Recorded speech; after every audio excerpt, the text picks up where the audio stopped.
How do you define what it is you do? I'm a psychiatrist specializing in nutritional and metabolic psychiatry. So, how food affects the brain and how food affects brain metabolism and how brain metabolism affects our mental health. This is a fairly new phrase, metabolic psychiatry. Am I right in thinking that? Yes, it's a very new field and really exciting field. The term itself was coined by Dr. Shabani Sethi, who's a metabolic psychiatrist at Stanford University, and maybe 5 years ago or so, maybe a little longer than that. So it's a very, very new field. It's even newer than the other exciting new field in psychiatry, which is nutritional psychiatry. Mm. And so, this is a really exciting time to be a psychiatrist. Uh, and it's also a really exciting time or a hopeful time, an empowering time for people with mental health conditions because we're finally able to explore root causes, the real root causes, the deeper root causes of mental health conditions that go beyond things like what we're told all the time, which are these mysterious chemical imbalances, that need to be addressed with medication. We now understand that the real drivers, the primary drivers of mental health conditions are inflammation of the brain, something called oxidative stress, which is why we're always told to eat more antioxidants, and insulin resistance or prediabetes, which is now affects more than 90% of Americans. In your work, you talk a lot about the ketogenic diet. Why is that so prevalent in your work? Was the ketogenic diet energizes the brain differently, so it really fundamentally changes the brain's operating system. So when you switch from a high carbohydrate, high insulin diet to a low insulin, which is usually a low carbohydrate diet, ketogenic diet, the way that cells receive energy, their mixture of fuels that they're using changes, and that has profound influences on just about every pathway, just about every chemical pathway inside of that cell. So it is as though you are fundamentally changing the brain's operating system in very healthy ways that allow not brain cells not only to work better, but for brain cells to heal. So the longer you stay on a ketogenic diet, the more healing, the more brain healing can take place. And what is your sort of academic and career experience? What's that? Can you run me through that sort of timeline? Yeah, so I got a degree, an undergraduate degree at Carleton College in Minnesota in biology. Mhm. So I always have loved science and biology, understanding how things work. And then for years, I worked as a laboratory research assistant, different types of research labs around the world, Boston, Munich, including in diabetes research, until I sort of figured out what I wanted to do. And I decided that I wanted to go to medical school. So then 4 years of medical school at the University of Vermont in Burlington, Vermont, which is a great place to go to medical school. And then 4 years of psychiatry residency training at a Harvard program called Cambridge Hospital in Cambridge, Massachusetts.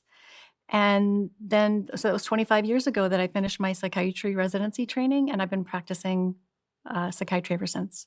And what does practicing psychiatry involve? What it usually involves for most psychiatrists is psychotherapy and medications. And for some psychiatrists, only medications. Some psychiatrists prefer to focus exclusively on psychopharmacology or medication management. There are some psychiatrists who choose to focus only on psychotherapy and don't prescribe medications, but the vast majority of psychiatrists offer a combination of both medications and psychotherapy. And when did nutrition become part of your career? Well, I never thought about the relationship between food and the brain once. During medical school, we had maybe 2 or 3 hours worth of nutrition lectures in 4 years, and in 4 years of psychiatry residency, we didn't talk about food and the brain once. So I honestly had no idea how important it was to brain health. So I practiced conventionally, as I was saying, medications and psychotherapy for the first 10 years of my practice. And as much as I love my work, it was becoming painfully obvious that most people in my practice were just not getting that much better, like, no matter how hard I tried. And it wasn't just true for me. It wasn't as though I was thinking, well, maybe I don't have enough experience, or maybe I'm not reading enough, or maybe I need more supervision. When am I going to be able to really be able to help people? Because when I looked around, even very senior psychiatrists who had been in practice for decades, the same was true for them. I mean, we'd been taught to think of mental illnesses as chronic, mysterious, and incurable, and that the best way you can help people is to support them with medications and psychotherapy, and but that these are lifelong illnesses that we really don't understand very well and that we can do very little about.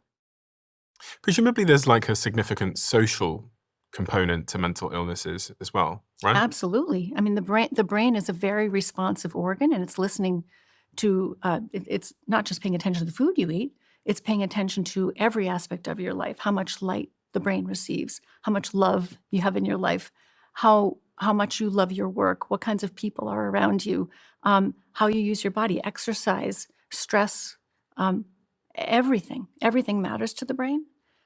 But most people are led to believe that food doesn't matter that much to the brain. And that's partly because we've only recently started to think about it. But the other piece is that the information that we're given about how to feed the brain and the body properly is incorrect. And so when people are trying their best to improve their mental health using nutritional strategies, those strategies fail most people because those strategies are grounded in the wrong information. And so a lot of people just think, oh, well, I tried eating more whole foods, or I tried, I tried putting blueberries on my oatmeal, or making my flaxseed smoothie every morning, or eating more plants than animals. I tried all of those things and they just didn't help very much. So I'm just going to go back to eating everything in moderation, because it doesn't seem to matter. But what's really great about you inviting me here to talk with you today is that people need to know how powerful an intervention these nutrition strategies can be. They can help you in ways no medicine can. In days to weeks, in many cases, people can experience meaningful improvement to their mood, their memory, their concentration, their stamina, their productivity, um, their mental stability, their effectiveness in their lives, if they have the right information about how to change their diet. So you have to know which changes are the ones that are worth making, and they're not the ones we're used to hearing about. Is there a particular case study that comes to mind when you think about this? Is there a most prominent case study or a first case study that was a eureka moment for you? I wouldn't say there was a eureka moment case in my life because I came to it in a different way. My eureka moment really came through my own personal experience. I think a lot of physicians who practice nutritional and metabolic strategies, most of us stumble into this work accidentally because we're not taught it. And most of us stumble into it either because a patient comes to us and says, hey, I've tried this new way of eating, and that's why I'm so much healthier than when you saw me a year ago. Or the physician themselves encounters their own health challenges, uses the conventional nutrition approaches, they don't help, and they find that they're kind of left to their own devices to solve their own health problems. And that's exactly what happened to me. So when I was experiencing all kinds of health issues in my early 40s, despite doing everything correctly, eating low fat, low cholesterol, calorie restricted diet that was high in fiber, mostly whole foods, and exercising religiously. Despite doing all of those things, my health was declining in my early 40s in ways that was true for a lot of my patients as well. And I had no idea how to help my patients with these issues. These were things like chronic fatigue and IBS and fibromyalgia and migraine headaches, very common in middle-aged people and older and even younger people nowadays. So when I encountered those issues, and I was working at Harvard at the time, I had access to all kinds of specialists, caring, intelligent, thorough. They did all kinds of tests, all kinds of tests. And they said everything is normal. There's nothing wrong. Of course there was something wrong. But so I instinctively started experimenting with my diet. And long story short, 6 months later, trial and error changes, food and symptom journal. At the end of 6 months, and this was back in 2007, the diet that I ended up on, purely by trial and error, was almost upside down and backwards from what we're told is healthy for us. And that was the diet that resolved every single one of my physical health symptoms. But as a psychiatrist, what really got my attention was that it improved my mental health significantly. And I wasn't even trying. I wasn't even aware that my mental health needed that much attention. I think, like most people, I was walking around with suboptimal mental health, more anxiety than was necessary, than was, slumping in the middle of the day, brain energy, faltering a couple of hours after lunch, coming home at the end of the day and being completely spent and not being able to get anything else done after 5 o'clock, being really anxious on a Sunday night before Monday morning work, being depressed in the wintertime. All of these things we think of as really normal. We've come to expect so little of our mental health. We've come to expect poor mental health as normal. And it isn't. If you feed the brain properly, it works better. And you can expect so much more of yourself. So when that happened to me, I thought, well, that's interesting. This diet seems to be good for the brain. Which diet was that? This was a mostly meat, low carbohydrate, low fiber, low cholesterol, high fat diet. No whole grains, no legumes, very few plant foods, mostly seafood, meat, poultry, non-starchy vegetables, and fats from whole foods. It really was as simple as that. And a diet similar to that is one of the starting places in the books. I have a variety of different dietary strategies people can explore in the book, not just one. So there's different places for people to grab on depending on what they feel comfortable doing. But that way of eating resolved all of my physical issues and mental health issues I wasn't even aware needed attention. And that really was what inspired me to begin studying nutrition. I certainly did not go out and start recommending this dietary pattern to my patients. That would have been reckless. I didn't know the first thing about nutrition. And based on the little that I did know, the diet that I had ended up on should theoretically kill me. So it could be dangerous for people. And so I studied for years independently, took a graduate course at the Harvard School of Public Health and studied independently, read everything I could get my hands on, studied the primary literature, the actual scientific studies to try to understand, okay, why is red meat bad for us? What's the difference between red meat and white meat? Why are whole grains good for us? Why are whole grains good for us, but refined grains are bad for us? Why do we need a rainbow of fruits and vegetables? Are some of them more important than others? Are they all equally beneficial?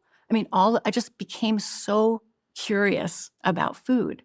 I really wanted to get to the bottom of it. So for years, I studied nutrition and fell in love with nutrition science. And it's a lot of what I share in the book is all these fascinating things about food that most people don't know. And that can really, it's not just that it's interesting, it's useful. It's empowering because if you understand which foods contain the nutrients the brain needs, which foods contain the ingredients that damage the brain, which foods are going to damage brain metabolism and cause inflammation and cause oxidative stress, cause all of these things that we're told we need to fight with supplements and superfoods. That's the real power. The real power in dietary change is not adding special things to the diet. It's actually subtracting the things that are harming the brain and working against your best efforts. It's just like anything, you don't make money by spending money. You make money by not spending money, right? So it's the power of subtraction. What are you not doing? And that's really step one is first do no harm. Understand where the harm is coming from in the diet because it's not where you think it's coming from. It's not coming from the red meat. It's not coming from the cholesterol. It's not coming from the saturated fat. So if you understand where the damage is coming from, then you can turn things around very quickly. You used a word there, you used the word explore, as it relates to different diets that you've written about in your book and that, that are available online. I, from what I understood there, you're not saying that one diet is the right diet for everybody. You're saying that it's almost, the word explore suggests sort of experimentation, personal experimentation. And what worked for you in that case might not necessarily work for someone else in a different situation. Is that accurate? That's exactly right. And you're bringing up a really important point, Stephen, which is that there are two levels of dietary knowledge. So one is that there are fundamental nutrition principles that apply to all human beings. These are the rules. The cells require these nutrients, and you must consume foods that provide those nutrients to those cells, and you must exclude these certain ingredients that can damage those cells, and you must keep your glucose and insulin levels in the right range for your personal metabolism. You have to nourish, protect, and energize your cells. You must do that. But then beyond that, so those rules and the rules that you have to follow to get there are not commonly known. But then beyond that, there's the personalization, right? Because we are all different. We're not different in what our cells need, but we're different in what we can tolerate. We're different in our metabolic health. We're different in how old we are, how active we are, what conditions we already have, what conditions we're most at risk for, what our goals are, what our preferences are, and whether we have food sensitivities, for example. And so all of those pieces, food intolerances and different goals and different aspects of our lives, that's where the personalization comes in. And I teach people in the book how to take these fundamental principles. So I teach them what the fundamental principles are, which are very simple. Nutrition is not rocket science. And then show them how to personalize it to their metabolism, to their preferences, to their goals. What are the fundamental principles? Let's start there. So the fundamental principles are nourish, protect, energize. So nourish, what does a brain healthy diet look like? And by brain healthy, we are talking about what's healthy for all cells, because it wouldn't make any sense for the human body to require a different diet for every organ you possess. Mm-hmm. So a brain healthy diet is a diet that's healthy for every organ in the body. So it's good for the brain, it's good for the heart, it's good for the liver, etc. So what is a brain healthy diet? It needs to nourish, protect, and energize. Nourish. It must contain and be able to safely deliver all essential nutrients to your cells. So you have to know where those nutrients are. You cannot, using whole food principles and not including supplements or specially fortified processed foods, you cannot meet that goal without including some animal foods in your diet. That's just the truth of our biology. Protect. Protect the brain from damaging ingredients. So what damages the brain?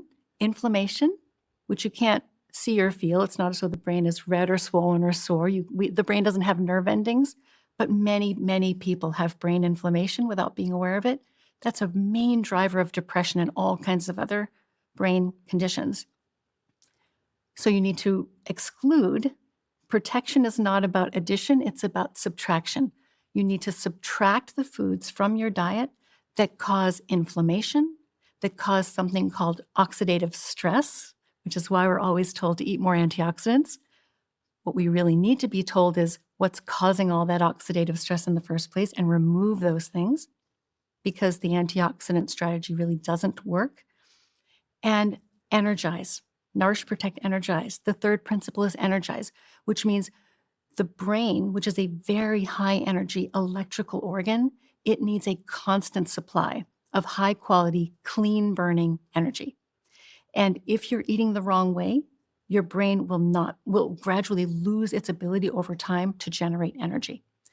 That's primarily about getting your glucose and insulin levels into a healthy range. Not just your glucose, although getting your glucose levels in a healthy range is extremely important.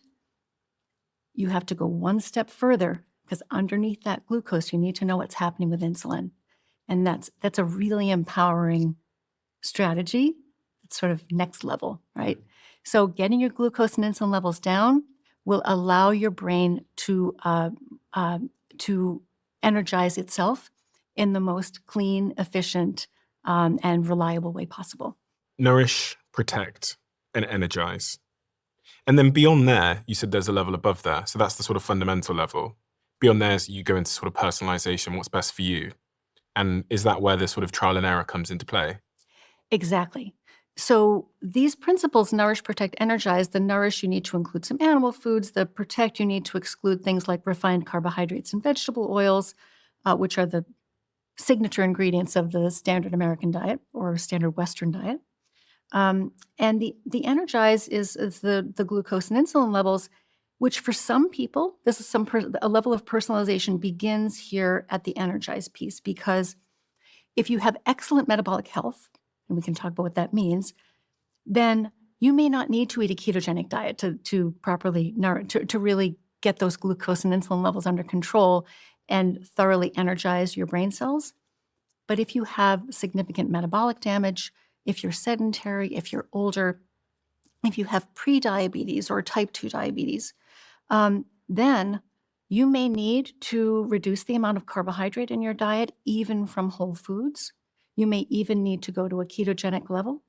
And that's where assessing your metabolic health, understanding where you stand on the insulin resistance spectrum, the spectrum of metabolic health, that's the empowering piece. Because if you know where you stand on the insulin resistance spectrum and you can get your glucose and insulin levels into a healthy range, then you have tremendous power over your emotional, intellectual, and your physical health future. It's really the number one risk factor for almost all chronic diseases, mental and physical. So personalization starts with a metabolic personalization. So how much carbohydrate can you safely tolerate? That's one example. But then there's another level of personalization that has to do with how well does your immune system work? How robust is your gut function, your gut barrier? Many of us have lost our ability to safely and comfortably tolerate a wide variety of foods that we should be able to tolerate. And that's because our environment, multiple toxins in the environment have broken down a lot of our defenses, our gut barrier, our blood-brain barrier, and our immune system has become overwhelmed by trying to process lots of toxic ingredients in our environment. So these are things like plastics and pesticides and antibiotics and food additives and all kinds of ultra-processed foods that we were never designed to handle. These are really stressful on the human body, and they do break down our defenses over time. So this level of personalization is very much about trial and error, but to save people some of that frustration of trial and error approaches, I give them very specific lists of foods that are more likely to be culprits than others. Mm-hmm. And so that helps cut back on some of the trial and error elimination. This keto diet, you did a study on the ketogenic diet. Mm-hmm. Got the study here, the ketogenic diet for refractory mental illness, a retrospective analysis of 31 inpatients. What is the ketogenic diet for someone that might not know? So a lot of people think, or they've heard about a ketogenic diet as a weight loss diet. They think of it, maybe it's a fad weight loss diet. They think of it as a very, very low carbohydrate diet. They might think of it as a diet that's very high in meat and dairy products. But actually, the ketogenic diet was originally created in 1921, more than 100 years ago, to stabilize brain chemistry in children with severe seizures. And this was long before the availability of useful seizure medications. So these were children who were having multiple seizures per day in many cases.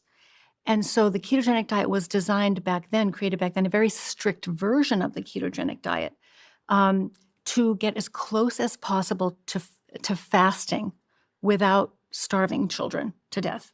Because for millennia, people had noticed that those with epilepsy would often improve if they were fasting. But you can't fast forever. So how do you get close to fasting? This is the original fasting mimicking diet. How do you get as close to fasting as you can while still providing some nutrition? So that was the original goal of the ketogenic diet, and it was very successful for seizures. more than 50% of children had more than a 50%, and adults as well, it's since been shown, more than 50% response rate in children and adults, and 10 to 20% completely free of seizures following a ketogenic diet. How's it acting on the brain? What's it doing to the brain? The ketogenic diet does many, many things. It's like a multi-purpose tool for brain health.